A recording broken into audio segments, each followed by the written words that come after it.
시계탕. 시계탕. 뭐 곰탕, 설렁탕 그런 먹는 탕 아니고요. 온탕, 냉탕 왔다 갔다 하는 사우나, 그런 온천탕입니다.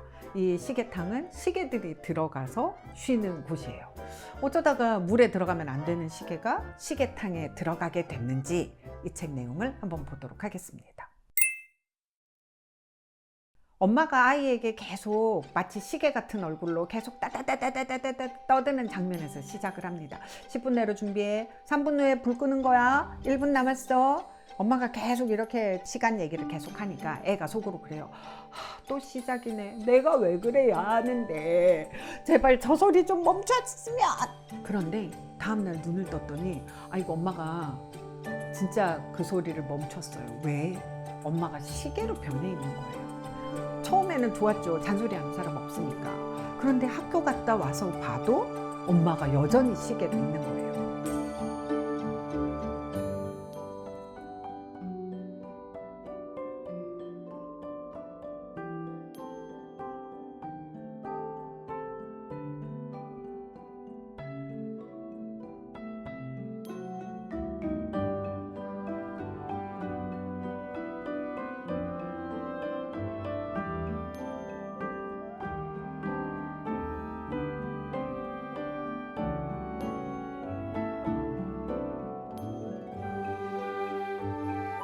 시계로 변한 엄마는 이렇게 그동안 눈 감고 있다가 시계탕에 들어가니까 눈을 뜹니다. 이 모습을 보면서 아이가 이렇게 말해요. 나는 엄마를 기다려 주었다. 사실 엄마는 이 아이를 기다려 주지 못하고 10분 남았어 이랬는데 말이죠. 그 후에 과연 엄마는 다시 사람이 되었을까요? 이 스포일러를 드리지 않기 위해서 여기까지만 얘기를 하지만 사실은 이 책은 줄거리를 다 알고 본다고 해서 재미가 없나? 그렇지 않습니다. 오히려 줄거리가 주는 재미도 있지만 이 그림책은 보고 또 보고 이럴수록 더 재미있거든요. 왜냐하면 그림 속에 되게 이렇게 숨겨놓은 것들이 많아요. 그래서 그림을 찬찬히 뜯어보는 매력이 굉장히 큰 책입니다. 처음에 볼 때는 안 보이던 게 두 번째 볼 때는 보이고 그 다음에는 또 새로운 게 보이고 아니면 어제 볼 때와 다르게 보이고 그런 책이거든요. 시계도 종류가 많잖아요. 손목시계도 있고 뭐 들고 다닐 수 있는 회중시계 이런 것도 있는데 왜 하필이면 벽시계가 되었을까? 아이가 시계로 변한 엄마를 보고 그러죠. 내 소원이 이루어지다니. 아이가 제발 저 소리가 멈췄으면 하고 소원을 빈 다음에 엄마가 시계로 변했잖아요. 아마 두 가지 상반된 마음이 동시에 있었던 것 같아요. 첫 번째는 엄마가 시계 같아서 나쁘기만 한 건 아니었을 거란 말이에요. 24시간 나를 케어하고 라이드도 해주고 몇 분 남았다 언제까지 해 빨리빨리 이렇게 시계도 아니면서 계속 하루 종일 시간 얘기를 하는 엄마가 싫기도 하지만 그 엄마의 케어가 되게 정답고 좋았던 부분도 있잖아요. 그러니까 이 아이가 바깥까지 자기를 따라오는 24시간 같이 있는 손목시계는 NO. 하지만 그렇다고 해서 시계가 엄마가 완전히 없어지는 것도 싫은 마음이 있지 않았을까요? 그래서 집에만 있는 벽시계. 독립하고 싶지만 떠나기는 두려운 상태. 늘 나를 따라다니는 건 싫지만 내 곁에는 있었으면 좋겠는 엄마. 그래서 밖에는 못 따라오고 집에는 든든하게 있는 벽시계가 되기를 바란 게 아닐까 그런 생각이 듭니다. 권정민 작가의 그림책에 나오는 아이들이 막 되게 활짝 웃고 이러지 않거든요. 오히려 좀 뚱한 표정을 짓고 있어요. 아마도 이 엄마도감에 나왔던 아이가 자라서 이 시계탕 어린이가 된 것 같아요. 이 엄마도감에서부터 아이가 아기 같지 않은 표정을 하고 있거든요. 방글방글 웃지 않아요. 저는 이 표정이 너무 좋습니다. 사실 제가 아기 같지 않아요 라고 했지만 이거는 또 얼마나 편견에 차 있는 말입니까? 아이들이 다 웃나? 애기들이 다 까르르 막 행복해 죽나? 그렇지 않지만 우리는 아기라고 하면 해맑게 웃고 행복해 보이는 표정을 생각하잖아요. 그러니까 제가 아이 같지 않은 표정 이렇게 말을 했지만 사실은 이렇게 뚱한 표정으로 있는 애들 되게 많습니다. 이런 그림책이나 뭐 무슨 드라마 이런 데는 없지만 실제 아이들은 많아요. 저희 집 꽃님이가 사실은 좀 뚱한 애였거든요. 왜 뚱한가? 늘 관찰하고 있었어요. 세상을 보고 엄마를 보고 도대체 저 사람은 뭐지? 지금 무슨 일이 일어나고 있는 거지? 이렇게 계속 관찰하는 스타일이다 보니까 그렇게까지 맨날 자기가 그 안에 푹 빠져가지고 막 방실방실 웃고 깨르르깨르르 하지 않았어요. 한 발 떨어져서 관찰하는 아이의 약간 뚱한 표정, 저는 이 표정이 너무 좋습니다. 권정민 작가의 엄마 도감의 아이가 그래요. 딱 관찰하는 아이거든요. 첫 문장이 엄마가 태어났습니다. 나와 함께. 이렇게 시작해서 아이가 엄마를 보는 모습을 그린 책이에요. 엄마 도감, 엄마에 대해서 여러 가지 사실을 알려줍니다. 엄마는 뭘 먹나? 엄마는 왜 시간만 있으면 아무 데서나 자나? 왜 엄마는 나랑 밥 먹을 때는 서서 후다다닥 먹으면서 할머니가 있을 때는 밥을 천천히 먹나? 그리고 왜 할머니랑 있을 때는 내내 잠만 자나? 왜 할머니는 내가 엄마를 깨우려고 하면 막 말리나? 이런 것들을 관찰한 관찰기거든요. 진지하게 관찰하느라고 아기가 별로 안 웃어요. 이 엄마 도감에 아이가 보는 각도에서 엄마를 보는 장면이 있거든요. 엄마는 틀림없이 사랑을 담아서 이렇게 신생아를 쳐다봤을 텐데 애 눈에서 본 엄마는 웃겨요. 이렇게 눈이 퉁퉁 부어 있고 그 짤이 생각납니다. 왜 연인이 서로 이렇게 쳐다보는데 여자 생각에는 자기가 되게 예쁜 표정을 하고 있지만 남자 입장에서 보면 각도가 좀 다르면 되게 우스꽝스럽고, 남자도 똑같죠. 남자도 자기 딴에는 되게 멋진 표정을 보여준다고 보여줬는데 여자 보기에는 웃기고, 뭐 이런 짤들 되게 많잖아요. 그러니까 예뻐 보이고 싶은데 정작 예쁘게 봐야 할 당사자가 보면 안 예쁜 거. 하지만 우리는 그런 서로를 사랑한단 말이에요. 내가 생각하고 있는 제일 멋진 모습을 보여주지 못해도 상대는 나의 우스꽝스러운 모습을 보고도 나를 사랑하는 거고, 나도 웃기고 흉측한 모습을 한 그 사람을 기꺼이 사랑한단 말이에요. 이 아이도 그렇게 해 나가는 과정입니다. 이 아이가 보기에 우리 엄마는 되게 우스꽝스럽고 이상할 수도 있는 거예요. 근데 점점 관찰하다 보니 엄마가 점점 시계 같아지는 거죠. 우리 엄마는 되게 왔다 갔다 바쁜 적은 혼자 다 하고 나한테 잘해주는 것 같기는 한데 근데 나는 괴로워. 30분 남았어, 20분 남았어, 1분 남았어. 그 소리를 듣기는 싫지만 아예 안 듣는 건 또 싫어. 이래서 엄마가 영영 사라지는 게 아니라 무언가로 변하게 만든 거죠. 엄마 맨날 시간 얘기하니까 그래, 엄마 좋아하는 시계가 돼. 그런데 나랑 딱 붙어있는 손목시계는 싫어. 나 따라서 못 나오는 벽시계가 좋습니다. 시계탕을 아이랑 읽다 보면 아이가 자꾸 이거 뭐야? 이거 뭐야? 하고 이거저거 찾아낼 겁니다. 이거 어디서 봤는데? 이런 생각이 드실 거예요. 왜냐면 명화 그림에서 따온 부분들이 이 시계탕 안에 많이 나오거든요. 명화를 잘 몰라도 딱 보면 이거 그 그림 하고 찾을 수 있는 것들이 되게 많습니다. 대표적인 게 이제 달리의 기억의 지속이라는 그림입니다. 시계 막 흘러내리는 그림. 이렇게 명화가 하나 딱 나오면 아무래도 또 좀 찾아보게 되잖아요. 그렇게 찾다가 제가 깨달았습니다. 이 시계탕이 그림책이 뭔가 약간 이상한 느낌이 드는데 그 느낌이 뭘까 싶었거든요. 굉장히 내 느낌을 낯설게 자극하는 무언가가 있구나. 저는 그게 서양 명화들을, 유명한 그림들을 굉장히 적절하게 잘 썼기 때문인 것 같습니다. 이 앞부분에 르네 마그리트의 잘못된 거울이라는 작품이 나오는 페이지가 있어요. 여러분들 찾아보세요. 얼핏 찾으면 잘 못 찾고 저 구석에 있기 때문에 조심조심 이렇게 찬찬하게 찾아보셔야 됩니다.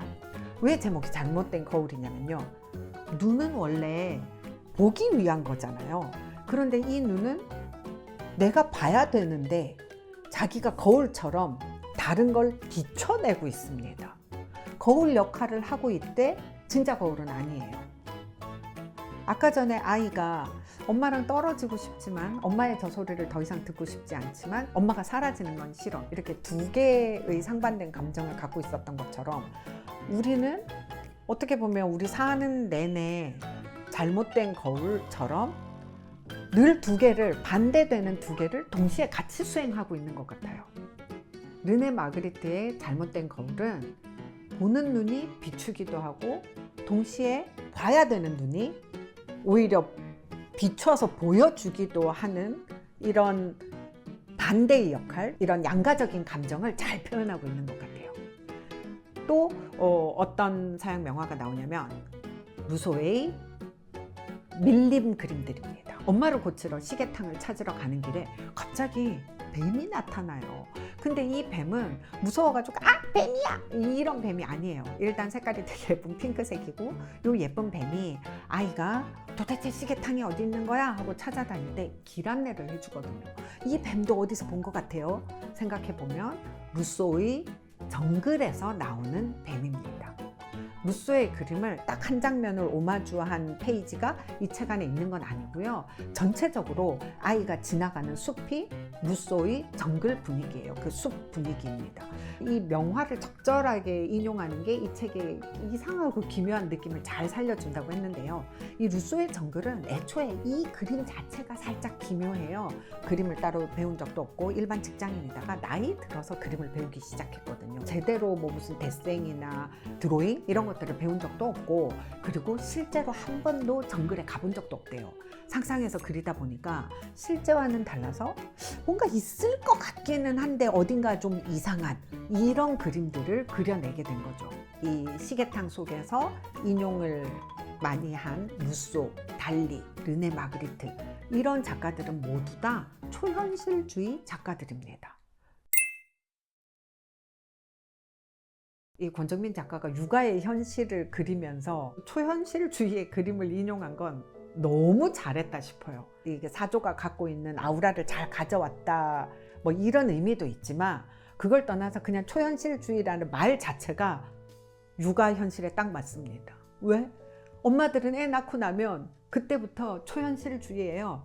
분명히 어제랑 똑같은데, 분명히 내가 살아왔던 그 세상인데 아이를 낳자마자 달라지거든요. 어제랑 똑같은데 달라.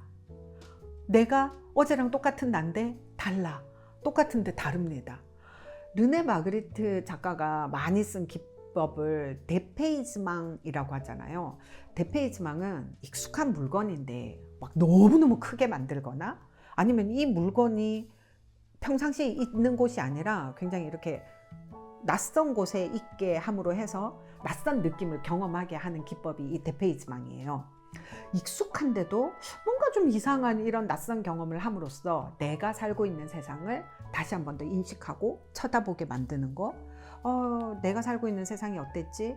이렇게 쳐다보게 만드는 게 데페이즈망인데, 데페이즈망이 별건가요? 내가 엄마라고? 애 낳고 키우면 이 세상이 다 익숙한데 낯설어. 나 자신도 낯설어요. 내가 엄마라고? 그냥 내가 사는 현실이 초현실주의가 되거든요. 엄마가 시계도 아니면서 맨날 지금 몇 시다, 몇 분 남았다, 빨리 해라, 늦을라, 늦었어, 야 지금 5분 지각이야, 뭐 이렇게 시간 얘기만 해서 엄마가 시계가 된 거겠죠. 그런데 어딘가 인터뷰에서 권정민 작가님이 그렇게 얘기를 했더라고요. 엄마가 시계로 변한 것은 일종의 벌이래요. 저는 약간 생각이 다릅니다. 이렇게 아이를 많이 쪼우고 자기의 어떤 불만이나 불안 같은 걸 스스로 조절하지 못하는 만큼 그래서 생긴 벌이다. 근데 사실 엄마도 맨날 빨리빨리 늦을라 그렇게 한 거는 엄마도 그렇게 하고 싶어서 그렇게 한 게 아니잖아요. 시간 맞춰서 제대로 해내고 싶으니까, 이 아이 잘 키우고 싶으니까, 해내게 하고 싶으니까, 그래서 그렇게 한 거죠. 애가 제 시간에 딱딱 맞게 잘하고 제깍제깍 제 시간에 맞춰서 움직였으면 엄마가 그렇게 막 시간으로 경고하고 협박하고 그랬겠습니까? 잘 못하니까 그랬지. 잘하려다 보니 충분히 아이의 속도를 맞춰서 기다려주지 못한 거죠. 그러다가 애 잠들면 막 애한테 미안하고, 자는 애한테 제일 미안하고, 내가 지금 이래도 되나, 내가 이거 잘하고 있는 건가 괴롭고. 엄마도 그만하고 싶었을 거예요. 그만둘 수가 없었을 뿐. 그때 딱 시계가 돼버린 거잖아요. 고장도 나버렸어. 이 엄마가 나는 벌 받았어 이렇게 느낄까요? 저는 이 엄마가 마냥 싫지만은 않았을 것 같아요. 이 책을 꼭 엄마와 아이가 함께 읽었으면 좋겠습니다. 왜냐면 아이가 이 책을 읽으면서 혼자 와, 우리 엄마도 찍소리 못하게 시계 됐으면 좋겠다. 뭐 이러지도 말고 엄마가 혼자 이 책 보면서 좋겠다 이 엄마 사우나 갔네 이러지도 않았으면 좋겠거든요. 시계 할머니는 왜 시계탕으로 가보라고 했을까요? 다른 것도 아닌 시계탕? 틀림없이 이 엄마 평상시에 사우나 좋아했을 것 같아요. 온천 좋아했을 거야. 좋아하는 데 가서 좀 쉬어야 고쳐지는 거니까요. 근데 여러분이 만약에 시계가 된다면 어디로 가야 치유가 되시겠어요? 저는 시계탕 가면 안 되거든요. 저는 사우나 가면 답답해서 숨도 잘 못 쉽니다. 온천도 막 미지근하게 찬물 섞어가지고 그렇게 하는데, 제가 시계가 되면 저는 시계탕 말고 시계 카페를 가야 돼요. 카페 클럽 가서 달달구리 먹고 진한 커피 한잔 하고, 그리고 뭐 육아서나 브랜딩 책 뭐 이런 거 말고요, 그냥 목적 없이 읽는데 읽다 보면 내 감정이 막 요동치는 책들 있잖아요. 그런 책을 읽다 보면 제가 많이 회복이 됩니다. 근데 우리 애가 우리 엄마가 뭘 좋아하는지를 몰라서 나 데리고 시계탕 가면 안 되잖아요. 카페 클락 이런 데 가줘야지. 저는 이 책을 아이와 엄마가 함께 읽으면서 그런 대화 해보셨으면 좋겠어요. 엄마가 시계가 되면 어디에 데려가야 할지, 엄마가 뭘 좋아하는지 아이와 얘기 좀 하면 좋겠어요. 옛날 저희 집 둘째가 이제 3살, 4살 이럴 때인데, 서너 살쯤에 어린이집 다닐 때인데 어느 날 아침에 비가 너무 많이 오는 거예요. 비 오면 사실 엄마들이 아침에 할 일이 많아지잖아요. 애 장화도 신겨야지, 우비도 입혀야지. 근데 이제 우비 다 입히고 장화 다 신겨가지고 신발 안에 물 안 들어가게 바지 장화 속에 이렇게 쏙쏙 넣어주고 싹 준비시켰는데, 엘리베이터 앞에서 애가 그러죠. 엄마, 나 똥 마려. 그러면 또 이제 얘 데리고 들어가서 다 벗기고 화장실 갔다가 씻기고 또 아까 전에 했던 거 그대로 또 합니다. 장화 신기고 바지 입히고 장화 속에 바지 넣고 막 이렇게 왔다 갔다 하다 보면 비 오는 날인데 또 땀을 막 줄줄줄줄 흘리거든요. 그날도 진짜 인생 이래야 되나, 너무 힘들다 막 이러면서 막 화가 났어요. 왜 비는 오고 난리야 이러는데, 요 3살인가 4살짜리 아들내미가 저보고 그러는 거예요. 엄마 오늘 독했네. 비가 두둑두둑 내려가지고 커피 맛 좋아지니까 우리 엄마 오늘 좋겠네. 꼭 커피 먹어. 이러는 거예요. 제가 비 오는 날 커피 마시면서 그 얘기를 몇 번 했던 것 같아요. 엄마는 비 오는 날 커피 마시는 거 되게 좋아해. 왜냐면 비 오는 날은 이상하게 커피 맛이 더 진해지는 것 같아. 이런 얘기 했던 것 같거든요. 엄마도 애들 취향을 알아야 되지만 애들도 엄마 취향을 알아야죠. 저는 아무것도 모르는 것 같은 애기가 엄마의 취향을 기억하고 엄마한테 엄마 오늘 비 와서 좋겠네 이렇게 얘기해 줬던 그 순간이, 그때부터 지금까지도 아이를 키우면서 굉장히 자주 생각하고 의지하게 되는 순간이거든요. 아, 이 아이는 나의 취향을 기억해 주는구나. 나도 잊어버린 나의 취향, 그걸 기억해 주고 나를 귀하게 여겨주는구나. 엄마들은 보통 애를 낳고 나면 자기 취향이 없어지잖아요. 외식을 해도 애가 좋아하는 메뉴로 외식을 합니다. 어떤 육아 전문가는 가족 외식을 할 때 애가 좋아하는 메뉴만 시키지 말고 엄마 아빠가 좋아하는 거 시키라고 그래야 한다고 하던데, 그것도 애가 적어도 초등학교를 가야 그렇게 되지. 생애기 데리고 외식하면서 어떻게 엄마 취향대로 먹어요? 애가 지 입맛에 맞는 음식 없다고 못 먹으면, 안 먹으면 집에 가서 밥도 차려야 되는데 그럼 외식을 왜 해요? 저는 애들이 어렸을 때는 돈가스와 만둣국만 몇 잔을 먹었어요. 지금도 그래서 만둣국은 제 돈 주고 안 사 먹습니다. 돈가스는 그때 맛들여서 지금도 막 사 먹고. 그러면 애가 먹는 메뉴만 먹어야 되는데 외식 왜 하냐? 그냥 집에서 먹지? 이런 분들 계시죠. 외식의 가장 큰 맛은 메뉴랑 상관없습니다. 내가 안 차리는 거예요. 커피 중에 최고 커피가 뭐게요? 남타커, 남이 타준 커피. 근데 그렇게 나의 취향을 잊어버리고 아이한테 양보하고 아까 말씀드렸던 것대로 초현실주의로 살죠. 초현실주의가 미술사조에서 어떤 뜻으로 쓰이는지 상관없이 엄마들은 이 초현실주의가 현실이에요. 그냥 이상한 나라에 온 것 같아. 내가 아닌 것 같아. 오죽하면 시계까지 되겠어요.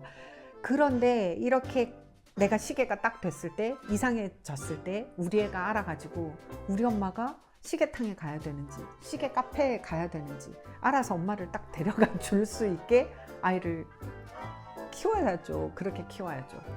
시계탕 이 책 읽으면서 그런 얘기 나누시면 좋겠어요. 엄마가 뭘 좋아하는지, 엄마가 시계 되면 어디 데려다 줘, 이렇게 얘기하면 되잖아요. 그리고 너는 또 어디 가고 싶어? 어디 가면 네가 쉴 수 있겠어? 이렇게 서로의 취향을 알아나가는 거예요. 이러다 보면 언젠가 아이와 내가 취향 공동체가 되는 날도 온답니다. 만약 아이가 엄마랑 취향에 대해서 얘기를 나눌 수 있는 나이가 아니라면 적어도 엄마가 이 책을 보면서 미쳐버릴 것 같은 엄마가 나만 있는 게 아니구나, 그런 걸로 위로를 좀 받으실 수 있을 것 같아요. 그리고 이렇게 되면 좀 이상해지면 나사를 더 꽉꽉 조이는 게 아니라 나사를 좀 풀어야 하는구나, 이걸 좀 깨달으시면 좋겠습니다. 우리가 나사 빠졌다 소리 하잖아요. 저 인간이 나사가 빠졌나, 오늘 왜 저래. 뭐 때로는 우리가 나사가 빠질 필요도 있거든요. 너무 완벽하지 않아도 된다는 걸 이 책이 이야기를 해줍니다. 뜨뜻한 시계탕 안에서 기분 좀 좋아지면 내가 왜 그렇게 빡빡하게 됐나, 이렇게 생각해 봐도 좋겠죠. 아이에게 1분 남았다, 빨리빨리, 너 도대체 왜 그래, 왜 엄마 말을 안 들어, 늦었잖아, 이렇게 쪼아대는 게 어쩌면 아이가 잘못해서가 아니라, 아이가 느려서가 아니라 내 마음이 불안해서 더 빨리 더 멀리 나가야겠는데 그게 잘 안 돼서 불안해서 쪼우는 게 아닐까, 내 마음을 더 잘 들여다 봐야겠다, 이런 시간도 가질 수 있으면 좋겠죠. 일단은 좀 뜨끈한데 누우세요. 여기 명화가 되게 많이 인용돼 있다고 그랬잖아요. 여기 보다 보면 달팽이도 되게 많이 나와요. 이게 느리게 가는 아이를 상징하는 달팽이인지 아니면 느리게 가는 게 제 속도인데 막 빨리 가려고 하는 엄마를 상징하는 건지 그거는 모르겠지만, 잘 찾아보시면 명화는 아니지만 달팽이처럼 이렇게 나선형 무늬를 만드는 황금비 그림도 있습니다. 어떻게 해야 달팽이 무늬를 딱 정확하게 가장 아름답게 만들 수 있나 하는 그 황금비 달팽이 무늬 그림도 한번 찾아보세요.